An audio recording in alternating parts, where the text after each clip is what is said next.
আকাশ দেখো তো হয়েছে কিনা। আর হয় নাই তো, এইটা এমনি করো। ভাবনা,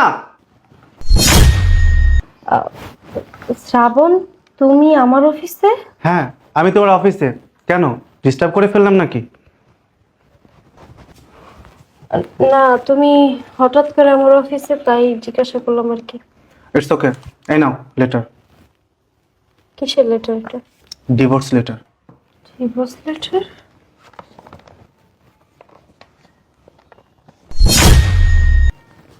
তোমার এখনই একটা ডিসিশন নিতে হবে। তোমার কাছে দুটো অপশন খোলা আছে, তুমি কি চাকরি করবে নাকি এই ডিভোর্স লেটারে সাইন করবে? তুমি যা বলছো তা কি ভেবে চিন্তে বুঝে শুনে বলছো? ইয়েস, আমি যা বলছি একদম ভেবেচিন্তেই বলছি। তোমাকে এখন এই মুহূর্তে ডিসিশন নিতে হবে, তুমি কি চাকরি করবে নাকি সংসার করবে। আচ্ছা, আমি একটা জিনিস কিছুতেই বুঝতে পারছি না। আমি চাকরি করলে তোমার কোথায় সমস্যা হচ্ছে? যে আমি চাকরিটা নেওয়ার পর থেকে তুমি শুরু করছো চাকরি করতে পারবে না, চাকরি করতে পারবে না, চাকরি করলে কি হয়েছে? আমি কোনোভাবেই চাই না আমার বউ কোনো একটা কোম্পানি কিংবা কোথাও চাকরি করুক। ঘরের বউ ঘরে থাকবে, বউ হচ্ছে ঘরের সৌন্দর্য। তুমি কেন চাকরি করবে?